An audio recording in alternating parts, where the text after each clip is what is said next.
Muy buenos días, sean bienvenidos a un nuevo episodio del Otro Rincón Podcast. El día de hoy tendremos invitado.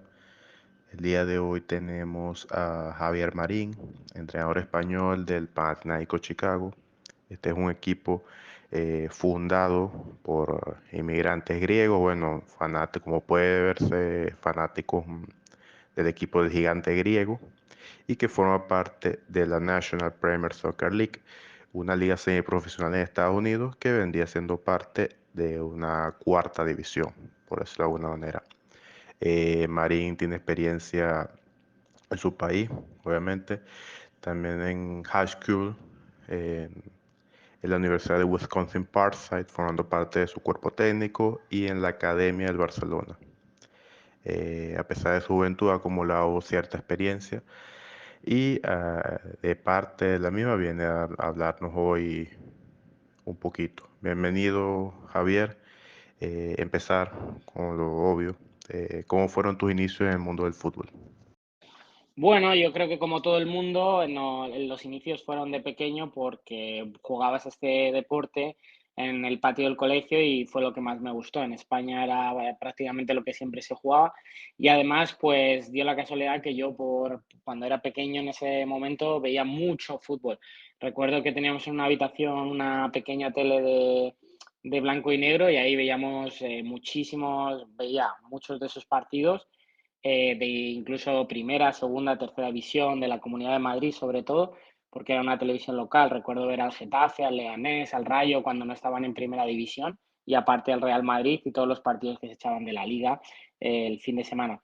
Además, siempre me compraba las revistas de la liga y las guías y eso me hacía saberme todos los equipos, todos los jugadores y ese amor por ese conocimiento se transfirió al campo de juego porque en el colegio teníamos un equipo y durante quinto y sexto de primaria jugué en el equipo de fútbol 7 en el Alcotanes Fútbol Club y de ahí un poco pues por el fútbol amateur y de categorías bases pues pasé los Pinos de Moratalaz, un equipo de Tajamar el Santa María del Pilar también, y luego pues ya en categoría adulto, pues en el Fútbol Club Zarza Quemada. Y al mismo tiempo, paralelamente, siempre me ha gustado mucho el tema de entrenar. También cuando era pequeño jugaba mucho al PC Fútbol, que era como el Fútbol Manager. Me gustaba ya en ese momento saber de la táctica y todo eso. Y cuando jugaba incluso al Pro Evolution Soccer, pues un poco igual. Y eso fue lo que me hizo poco a poco, pues también un poco formarme como entrenador. Cuéntanos, Javier, ¿cómo terminas en Estados Unidos? La historia de cómo termino en Estados Unidos, bueno, voy a intentar resumirla en lo más corto que pueda. Lo primero es que me estaba sacando la carrera de educación física y después de graduarme tengo la oportunidad de irme a Estados Unidos un año como profesor asistente de educación física y de español y decido tomar esa idea. Y fue tan buena la experiencia que decido intentar volver otra vez a Estados Unidos como maestro para entrenar o como estudiante. Y cuando vuelvo a España, decido ponerme a trabajar entrenando y al mismo tiempo me ofrecen una posición de profesor de educación física y decido cogerla con la intención de ahorrar dinero para volver a irme. Al final me tiro un par de años más en España y decido volver e irme a ir a Estados Unidos como profesor de educación física y de español. Y por el otro lado, pues al mismo tiempo, ya una vez aquí, cuando estaba en la zona de Charlotte, de Carolina del Norte, decido también empezar a entrenar tanto en un high school femenino como en la academia del Barça. ¿De qué manera describirías tu experiencia en la Academia del Fútbol Club Barcelona? La experiencia de trabajar para el Barça Academy, para el Fútbol Club Barcelona, fue muy positiva porque la realicé al mismo tiempo que también estaba entrenando un high school de femenino con el que conseguimos salir campeones tanto del A como del B, que nunca había sucedido en esa escuela. Y a mí me ayudó mucho en el sentido de aprender la metodología que utilizan ellos, de lo que todos sabemos, ¿no? De mantener la posesión, del tiki-taka, juegos posicionales, y eso lo he utilizado mucho a la hora de mi metodología como entrenador y he intentado transferirlo a mis entrenamientos, siempre y cuando modificando algunos de esa metodología para el buen funcionamiento del equipo. La verdad es que fue una experiencia muy buena encontrarse con otro tipo de entrenadores, sobre todo formados tanto en España como en Cataluña, y en los que, bueno, la metodología y el buen ambiente que teníamos ayudaba a que surgiesen bastantes buenos equipos. De hecho, conseguimos ser campeones en varias ligas y torneos y creo que para mí me ayudó mucho a la hora de crecer como entrenador y siempre les estaré agradecido. Luego también con ellos he trabajado y trabajo como entrenador de porteros y ha sido algo también que para mí me ha ayudado a la hora de especializarme un poquito más en ese aspecto y también poder incorporar incluso una metodología como es la del Fútbol Club Barcelona, como hemos dicho, de posesión, de mantener el balón, de intentar jugar en corto, pues también a un puesto específico como es el de porteros. Luego de eso, también ejerciste de asistente técnico en el equipo de la Universidad de Wisconsin, Parkside. ¿Cómo te fue? Bueno, después de llegar de estar varios años entrenando, como dije, al high school femenino y salir campeones y estar en el Barça también por 3 o 4 años y tener ahí también buenos resultados y salir campeón con algunos de los equipos, creo que entrenar es una buena opción para mí, dado que es mi pasión, pero porque también en Estados Unidos hay una falta quizás de entendimiento de fútbol que esto facilita que entrenadores con un conocimiento superior pues puedan manejar una serie de partidos y sacar unos resultados que a lo mejor en otros países donde hay una cultura mayor es más difícil. Entonces decido buscar opciones y termino entrenando en una universidad NCAA de División 2 femenina y masculina, en la que actúo como entrenador del femenino, pero también como entrenador y asistente del masculino. Y la verdad que fue una experiencia muy bonita el ver cómo es el fútbol universitario y cómo se está desarrollando en ese sentido. El motivo de marcharme del Español fue porque al final estaba con Pochettino en el equipo, en el Español, y bueno, yo tenía a Pochettino de jugador y luego de entrenador, y entre los dos pues yo creo que ya estábamos un poco cansados de soportarnos y nada, pues decidí marcharme. Ese fue el motivo. Una parte fundamental de tu experiencia como entrenador la has tenido en Estados Unidos. ¿Cómo ves el desarrollo y crecimiento del fútbol en el país? Bueno, el fútbol en Estados Unidos creo que hay muchos niños y se está creciendo mucho la afición, pero hay una serie de problemas que tiene que abordar la federación y es complicado porque es un sitio muy grande, es un país muy grande que comparado con, por ejemplo, Europa, pues prácticamente es como toda Europa y que todos estos estados, todas estas ciudades arreglen y acepten las mismas reglas es complicado. Para mí uno de los principales problemas de que el fútbol no se esté desarrollando tanto o que no tengan tantos resultados es que no se vive tanto como en países suramericanos, países europeos, y que hasta que ese cambio de chip no suceda en la cultura va a ser diferente. El número dos es que no hay ascensos ni descensos, siempre normalmente tú puedes seguirte en la misma liga las veces que quieras, tú eres el mismo equipo pide ascender o descender en cuestión lo que tú quieres. Los ascensos sí que normalmente te los tienen que aprobar porque se tiene que dar que has tenido unos buenos resultados, etcétera. Y bueno, por otro lado, para mí lo más importante es la educación de los entrenadores. Creo que están un pasito más atrás, que muchos de estos entrenadores que empezaron el fútbol ya pues en los 90, ¿no? Después del Mundial, son los que han tomado esa generación y son los que están ahora en universidades, en equipos un poco más mayores, pero esto hace que la metodología de hace 20 años no, o 30 no esté tan desarrollada al fútbol actual y para mí, y por lo que yo he visto en todas las categorías que he entrenado, creo que es el principal problema es lo que la Federación de Estados Unidos debería abordar, el entrenamiento, la formación a sus entrenadores, porque hay muchos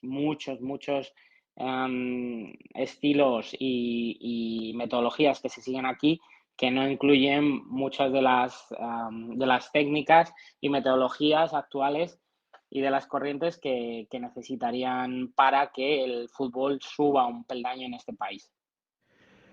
Cuéntanos un poco de Panathinaikos Chicago, su equipo actual, un equipo con una historia bastante interesante. Bueno, la oportunidad surge el año pasado después de que vayan perdiendo varios partidos. El entrenador principal se marcha o le cesan. No lo tengo muy claro, pero venían con resultados muy negativos de 7-0, 7-0 y 7-0, de hecho. Y bueno, se me brinda esa oportunidad en la que al principio dudo por las condiciones del equipo, cómo está montado, etcétera, pero al final me animo porque, bueno, al final entrenar la cuarta división en Estados Unidos ya de por sí es difícil porque no hay muchos equipos y creo que sería un reto muy importante para mí. Y bueno, en los resultados se puede ver cómo hubo una mejora en la que incluso a los 2 partidos llegamos a empatar un partido y ganar otro. Se descendió mucho el nivel de goles que se recibían y se subió también el número de goles que marcamos. Pero aún así, las condiciones que se dan en este club y las direcciones y las operaciones, cómo se están llevando, no son del todo las correctas para un equipo semiprofesional que a lo mejor tiene que hacer viajes de 6 horas desde Chicago hasta Columbus y que todo eso va a tener va a repercutir en los jugadores. Aún así ha sido y es una buena experiencia porque estoy exponiéndome como jugador, como entrenador, perdón, con jugadores de muy alto nivel, pero creo que si hubiese por parte de la directiva un poco más de organización, podríamos conseguir más de las cosas y sobre todo, pues nos podemos basar en los resultados de la temporada pasada, que se vio gran rendimiento cuando las cosas estaban. Ya que estamos en eso, ¿cómo juegan los equipos de Javier Marín? Bueno, a ver, esto es una buena pregunta, ¿cómo juegan los equipos de Javier Marín? Para mí lo importante es adaptarse al contexto, al nivel de liga, a los resultados, a los objetivos que te piden y un poco también, aparte de ese contexto, lo más importante es el contexto de jugadores. Y para mí es lo más importante. A partir de ahí, pues me gusta intentar sacar el balón desde atrás jugado, me gusta llegar con varios jugadores a la zona de finalización y también me gusta ser muy directo en determinados momentos. No me gusta que, por ejemplo, una vez llegada a la zona de finalización se intente volver. Para mí es más interesante intentar penetrar esa zona con un centro, con una pared, con un regate e intentar finalizar esa jugada. Pero desde ahí, pues he tenido experiencias en todos los equipos y ha habido con equipos que he podido jugar un 3-5-2, un 3-4-3, muy ofensivo, y en otros he tenido que jugar un 5-4-1. Incluso con la Academia del Barça, uno de los equipos, que era nuestra forma de sacar mejores resultados y salir al contraataque. Lo que sí me gusta es que mi equipo, sobre todo, esté preparado para cualquier situación. Es decir, que si en un equipo, en un partido, estoy acostumbrado a jugar 4-2-3-1 y tengo que jugar en ese partido 5-4-1 y salir a la contra, me gusta que mi equipo sepa hacer eso. Me gusta que mi equipo sepa jugar al ataque con varios volantes por fuera cuando el equipo rival nos deje espacio. Eso, desde mi punto de vista, es lo más importante, adaptarte a los jugadores y luego a partir de ahí intentar ver qué es lo que tú puedes aplicar basado en ese contexto, en la liga, los equipos que te encuentras, pero que no pienso, bueno, pues solo es posesión o si mi equipo tiene que pegar el pelotazo en largo y eso va a generar oportunidades o va a hacernos salir de una situación en la que estábamos más cerrados o sacar resultados, no estoy en contra de ello. Así que mis equipos normalmente intento que se adapten a todas las situaciones de juego y los entornos, y para mí eso es uno de los grandes problemas que hay en Estados Unidos y en el fútbol en general, el a veces cerrarnos a una idea y a un estilo de juego en el que a veces se va a poder dar y a veces no. ¿Y alguna anécdota que contar? Bueno, anécdotas he tenido bastantes en el fútbol. La verdad es que llegar a Estados Unidos ha sido muy interesante. Como anécdota, pues es difícil que te reconozcan las licencias, la experiencia de haber estado fuera, incluso del Fútbol Club Barcelona, porque hay universidades o athletic directors que no están tan familiarizados con ese tipo de metodologías.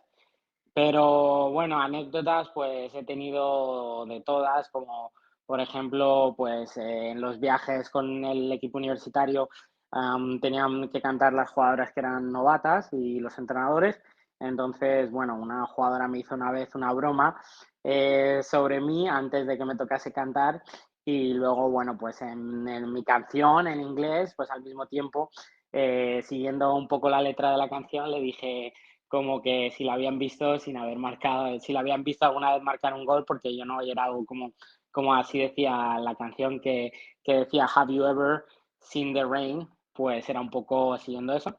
Pero bueno, anécdotas yo creo que como todos, ahora mismo no me sale muchas o muy divertidas aparte de esa. Estoy seguro que si hablásemos largo y tendido, sacaríamos muchas de esas anécdotas o quizás mis asistentes podrían decirlas. Pero bueno, otra anécdota que se me está viniendo a la cabeza es como en este equipo de semiprofesional de cuarta división, en el PAO, pues nos presentamos, yo estaba recién llegado, habíamos hecho un partido fuera de casa, que yo había tenido un entrenamiento el día antes, viajado, y luego creo que tuvimos un entrenamiento dos y el siguiente partido, y nos presentamos pues al partido de casa con 6 balones solo oficiales del partido, de los cuales estaban desinflados, no teníamos bomba, de los cuales, bueno, 6 no, había 9 o así, 6 se los tenía que quedar el cuerpo arbitral durante el calentamiento, entonces yo tuve que calentar con 2 o 3 balones desinflados, no teníamos agua para los rivales, no había fisio, entonces, bueno, pues ese tipo de situaciones que quizás en otros equipos a lo mejor no se te dan tan bien, pero bueno, al final sacamos un buen resultado, si no recuerdo mal, un 2-2 y jugamos mucho tiempo con uno menos y bueno, eso también ayuda a que siguiésemos la dinámica. Pero bueno, anécdotas seguramente, la verdad es que muchas, pero ahora mismo no me sale ninguna.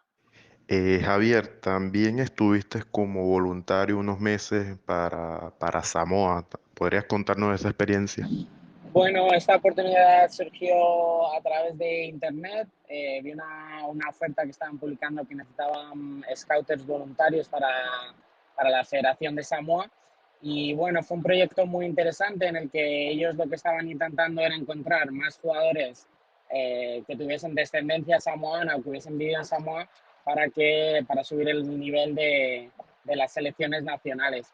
Ya bien porque hayan sido familiares samoanos que estén viviendo en otro lado, en cualquier parte del país, o abuelos, etcétera, y se les pueda reconocer y dar la nacionalidad samoana como una segunda nacionalidad y quizás no tengan oportunidad de jugar en las selecciones del país del que han nacido ellos o residen. Y bueno, a mí me tocó la zona de Estados Unidos porque estoy en esta zona y básicamente, como digo, pues era hacer mucho búsqueda de contenido y de jugadores que estuviesen localizados aquí en Estados Unidos, tanto femeninos como masculinos de todo tipo de selecciones.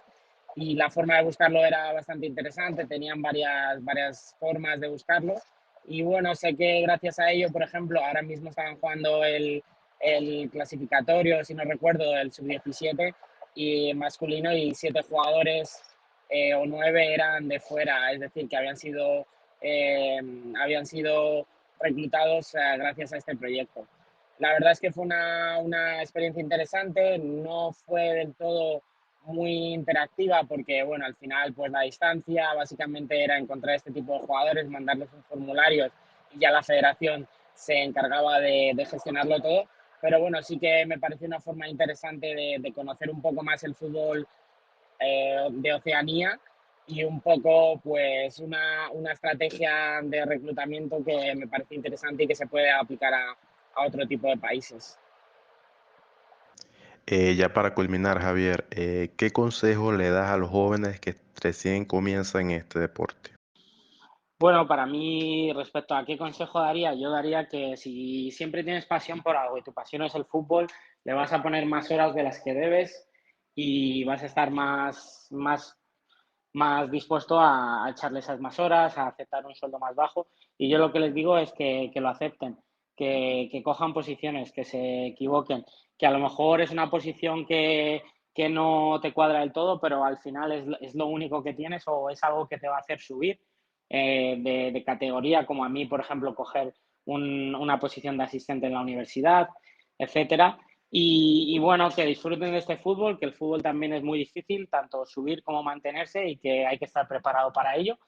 Y bueno, que lo intenten, que busquen fuera de su zona de confort, que no solo entrenen en su país, que vayan a diferentes países, porque eso les va a ayudar y les va a hacer abrir mucho la mente, que se formen en diferentes metodologías, como yo lo he hecho en la metodología española, la argentina, la inglesa, la estadounidense, para ver diferentes tipos de metodología, que se queden con lo mejor.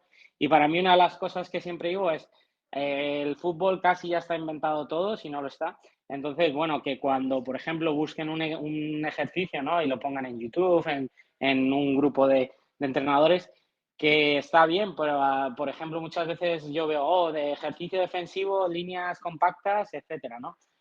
Eso es lo que está interpretando el que ha subido el vídeo, cuando lo ha copiado de un equipo profesional, me refiero.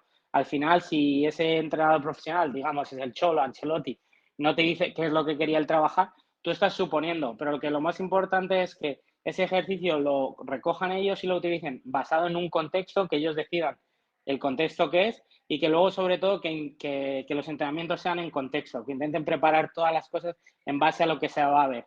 Uno de los fallos que nosotros tuvimos en la universidad, sobre todo el primer año, es que trabajamos mucho la salida de balón, el toque, pero lo hacíamos en espacios muy pequeños. ¿Qué pasó? Que cuando llegamos a la temporada, nuestras jugadoras no sabían cubrir tanto espacio y al final eso nos perjudicó mucho en nuestro estilo de juego.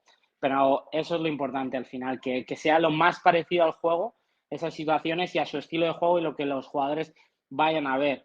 Que si, por ejemplo, se van a enfrentar a un equipo que juega balones largos, pues esa semana trabajemos esos balones largos. Aunque tú quieras trabajar salida de balón, pues puedes comenzar siempre con un balón largo, que el central pelee, lo baje o que llega al portero y así se puede trabajar para que todo sea en contexto y el jugador sea expuesto a las situaciones que se le van a dar de partido.